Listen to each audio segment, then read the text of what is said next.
মিথ্যা প্রতিশ্রুতি ছাড়া ওনার কাছে কিছুই নেই। উনি বলেছিলেন শিল্প করব, শিল্প কোথায় গেল? শিল্প শেষ। স্বাস্থ্য কোথায়? শিক্ষা কোথায়? শিক্ষকরা রাস্তায় গড়াগড়ি খাচ্ছে। মুখ্যমন্ত্রীকে আমরা সাবধান করছি, আপনি সামলে যান। মানুষের সঙ্গে যুদ্ধ করে কেউ কোনোদিন পার পায়নি।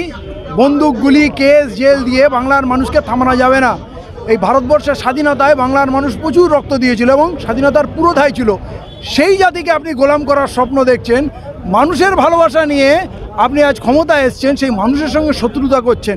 এসব বন্ধ করুন।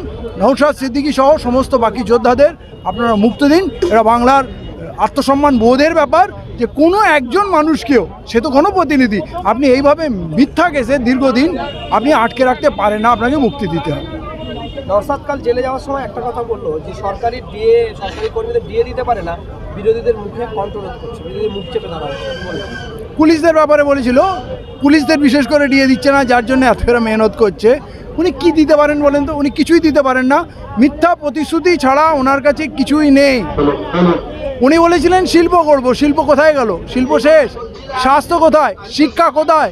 শিক্ষকরা রাস্তায় গড়াগড়ি খাচ্ছে আর সাদা কাগজ জমা দিয়ে টাকার বান্ডিল দিয়ে চাকরি নিয়েছে। আর থাকলোটা কি? জাতির মেরুদণ্ড হচ্ছে শিক্ষা। শিক্ষা শেষ, স্বাস্থ্য শেষ, শিল্প শেষ, রোজগার শেষ। বাংলার সব যুবক ভিন রাজ্যে বা বিদেশে গিয়ে চাকরি করছে। এরপর ওনার মনে হয় উনি বুঝতে পেরেছেন মানুষ পুরোপুরি ওনার বিপক্ষে চলে গেছে, তাই কণ্ঠ রোধ করার চেষ্টা করছেন, কেউ যেন কোথায় মাথায় তুলতে না পারেন।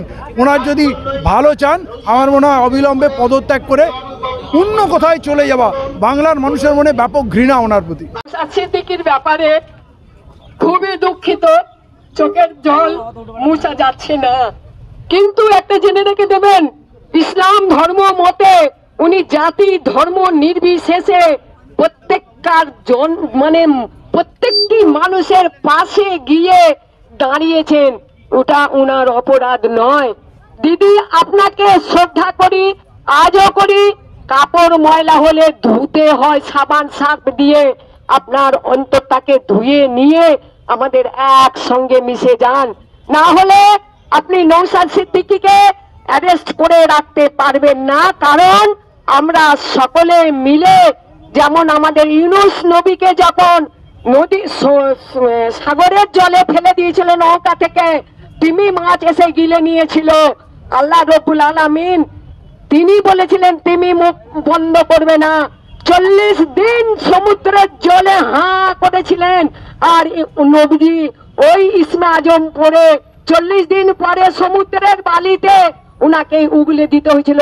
তখন কুল গাছ আর লাউ গাছ এসে উনাকে ছায়া করেছিল। আমরা সেই ইসমে আজম পড়ছি। কোন ব্যক্তির ক্ষমতা নেই, আমি নাম করেই বলছি, মমতা ব্যানার্জি হোক কিংবা বিজেপির নেতা যিনি হোক, নরেন্দ্র মোদী, আপনারা রক্ষা করতে পারবেন না। আমরা ইসমে আজম পড়ব ইনশাল্লাহ।